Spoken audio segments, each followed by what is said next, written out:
So I ask, is a new normal coming back to American life? And that's the subject of the riff. Maybe it's just me, but it seems like within just a couple of weeks after Donald Trump's landslide victory, that a new normal is coming back to American life.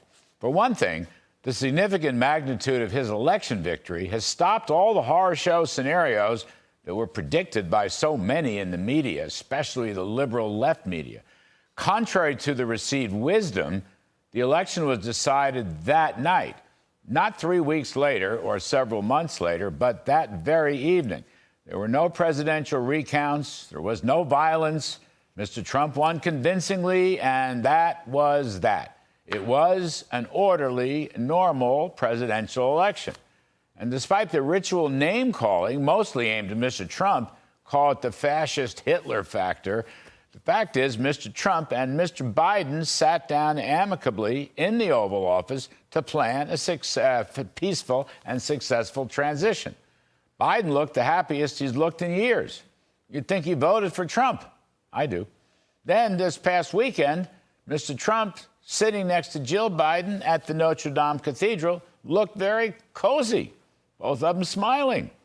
Kind of a G7-type smooch from Mrs. Biden, who was definitely leaning into the conversation. In a church, no less. Tut, tut. Think she voted for Donald Trump? I do.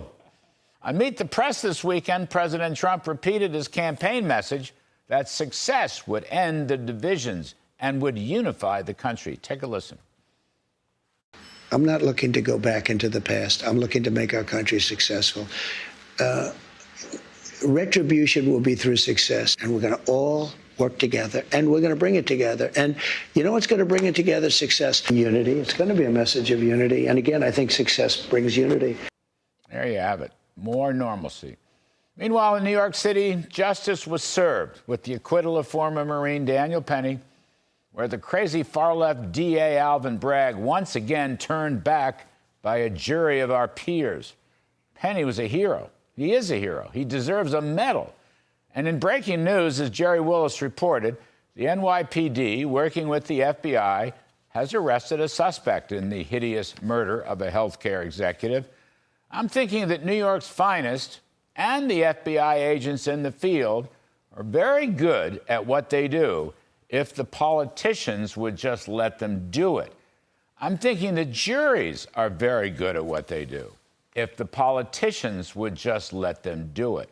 Our Constitution and our system of common and criminal law, based on a jury system, something we inherited nearly 900 years ago from the English Magna Carta, works very well when it is depoliticized.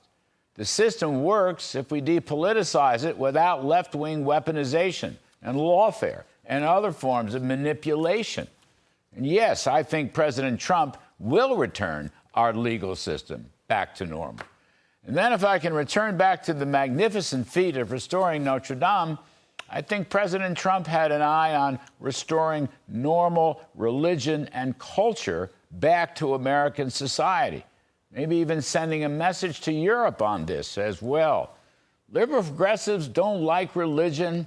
They want to keep God out of our life. They are secularists to a fault. Yes, it is a free country, but that includes religious freedom as well.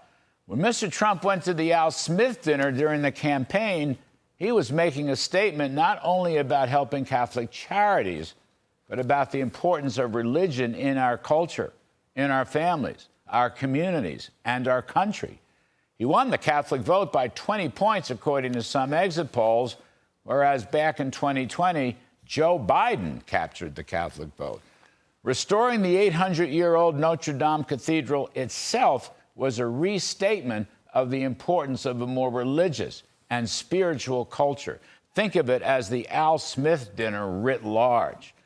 Having the new world leader, Donald J. Trump, attend that ceremony punctuates that thought. I believe this, too, is a sign that we may be restoring normalcy. And that's the riff.